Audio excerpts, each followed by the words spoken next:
이 새벽에 주예전에 나오신 여러분들을 환영하고 축복합니다. 오늘 세 개의 시편 모두가 하나님을 향한 찬송의 시라는 것을 우리가 방금 통독을 통해서 확인할 수 있었습니다. 세 개의 시편 중에서 특별히 첫 번째 시편 145편을 좀 더 깊이 살펴보기 원합니다. 이 145편은 시편에 기록되어 있는 다윗의 마지막 시이죠. 이 다윗이 쓴 마지막 시편이 어떠한 내용으로 기록이 되어 있을까 우리에게 영적인 호기심이 생깁니다. 다윗이 하나님을 찬송하는데 이 찬송에 대해서 다윗이 다양한 말들을 사용하고 있다는 것을 우리가 알게 됩니다. 1절을 보니까 내가 주를 높이고 라고 기록되어 있습니다. 찬송이 무엇입니까? 하나님을 높이는 것입니다. 또 2절, 10절, 21절을 보니까 송축이란 단어가 반복해서 등장합니다. 찬송이 무엇입니까? 하나님을 송축하는 것입니다. 이어서 3절, 4절, 21절을 보니까 이번엔 찬양이란 단어가 계속 등장하죠. 찬송은 하나님을 찬양하는 것입니다. 4절에 선포하다라는 표현이 있고요. 5절에 작은 소리로 읊조리다, 6절에 말하다, 7절에 기념하여 말하다, 10절에 감사하다라는 표현이 있습니다. 찬송이 무엇입니까? 하나님을 향해 선포하고 하나님에게 찬양하고 하나님에게 감사하는 것이다. 이것이 바로 찬송임을 우리가 믿습니다. 자, 송축한다, 선포한다, 감사한다, 찬양한다. 모두 우리의 입술과 관련된 표현들입니다. 우리의 언어 생활이 중요하다는 것이죠. 사람이 바뀐다는 것은 그 사람의 언어가 바뀌는 것을 의미합니다. 여러분, 언어가 단순히 언어가 아니고요. 말이 단순히 말이 아닙니다. 언어 생활은 그 사람의 어떤 근본적인 삶의 태도, 삶의 자세를 드러내 보여주는 것이죠. 다윗이 자신의 입술로 늘 하나님을 찬송하며 살았다는 것은 다윗이 주님 보시기에 늘 하나님 마음에 합한 어떤 근원적인 삶의 태도를 지니고 있었음을 의미하는 것입니다. 말씀을 묵상하면서 영화의 한 장면이 떠올랐는데요. 영화에 어떤 남자가 등장하는데 이 남자가 하루는 기차가 전복되어서 많은 사람이 죽게 되는 대형 사고를 만나게 되죠. 그런데 그 기차 사고에서 이 남자 혼자서만 살아남은 거예요. 그래서 여론의 의견이 분분합니다. 이 사람은 보통 사람이 아니라 초능력자이다. 아니다. 그저 우연히 운 좋게 살아남은 것이다. 이 남자 스스로도 헷갈리죠. 나는 누구인가 헷갈립니다. 그런데 영화의 감독이 인상적인 장면 하나를 연출하죠. 이 남자에게 어린 아들이 있는데 이 아이가 아빠에 대한 뉴스를 TV로 보면서 물구나무를 서서 TV를 보는 거예요. 실은 이 영화가 이제 히어로 영화이거든요. 영웅에 관한 이야기인데 세상에 많은 사람들이 이 남자를 영웅으로 바라보지 않습니다. 영웅으로 인정하지 않아요. 근데 이 남자의 아들은 다르다는 것입니다. 이 아들은 세상의 관점으로 아빠를 보는 것이 아니라 세상과 반대로 거꾸로 뒤집어서 아빠를 바라본다는 거예요. 그러니까 이 세상은 우리 아빠가 영웅인 것을 인정하지 않지만 나는 세상과 다르다는 거예요. 나는 세상과 다르게 볼 거라는 거예요. 거꾸로 뒤집어서 아빠를 보겠다는 것입니다. 그래서 감독은 말하죠. 남들이 보는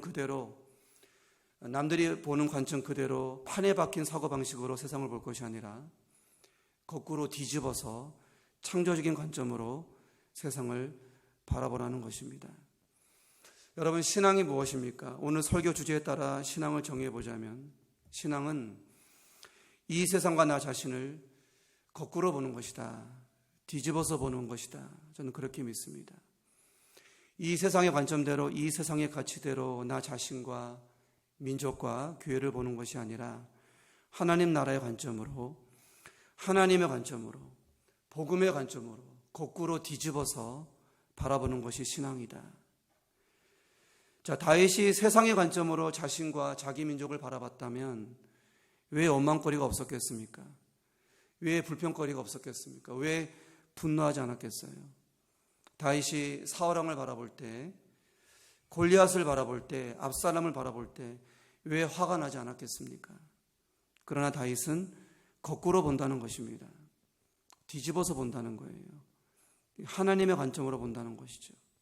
하나님의 관점으로 거꾸로 봤을 때 이제 우리는 우리의 입술로 원망을 끝내고 불평을 끝내고 내 인생에 대한, 이 세상과 교회에 대한 온갖 증오와 비난을 끝내고 이제 새로워진 우리 입술로 바뀌어진, 달라진 언어 생활을 할 수 있다는 것입니다. 우리 입술로 하나님께 찬양을 하고 하나님께 송축을 올려드리고 믿음으로 감사를 고백하는 그런 존귀한 삶으로 우리의 근본적인 삶의 태도가 바뀐다는 것입니다. 저는 이 새벽에 기도하는 시간이 영적으로 물구나무를 서는 시간이다, 그렇게 믿습니다. 세상의 관점으로 보던 방식을 이제 그만 멈추고 나 자신을, 우리 가족을, 우리 나라를, 우리 교회를 하나님의 관점으로 뒤집어서 보는 것이다, 거꾸로 보는 것이다. 그래서 하나님 앞에서 찬양을 회복하고 감사를 회복하는 것이다. 저는 그것이 바로 기도의 능력인 것을 믿습니다.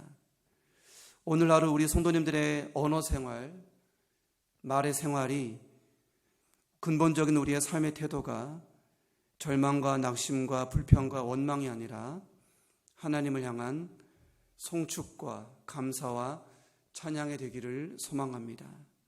하나님의 관점으로 나 자신을 달리 보고 새롭게 보고 창조적으로 볼 수 있는 신령한 영안이 열릴 수 있기를 소망합니다. 기도하겠습니다. 사랑의 주 하나님,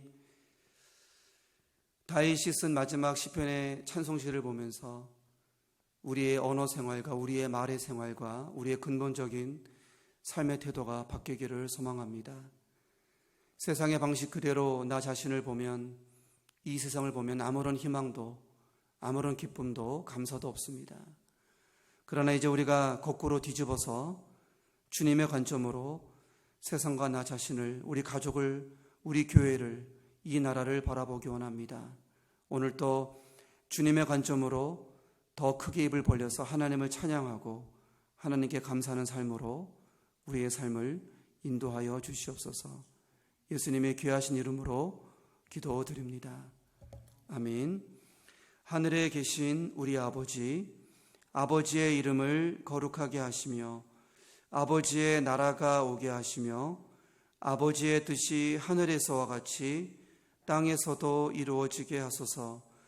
오늘 우리에게 일용할 양식을 주시고 우리가 우리에게 잘못한 사람을 용서하여 준 것 같이 우리 죄를 용서하여 주시고 우리를 시험에 빠지지 않게 하시고 악에서 구하소서. 나라와 권능과 영광이 영원히 아버지의 것입니다. 아멘. 이 시간 함께 기도할 때 말씀을 묵상하면서 또 코로나를 비롯해서 전반적인 이 온 세계의 기도 제목들, 이 나라의 기도 제목들, 나 자신과 가족과 교회의 기도 제목들 하나님께 겸손히 올려드릴 때 주께서 친히 섬세하게 세밀하게 우리의 삶 가운데 역사하여 주실 것을 믿습니다. 우리 간절한 마음으로 이 시간 하나님께 기도드립니다.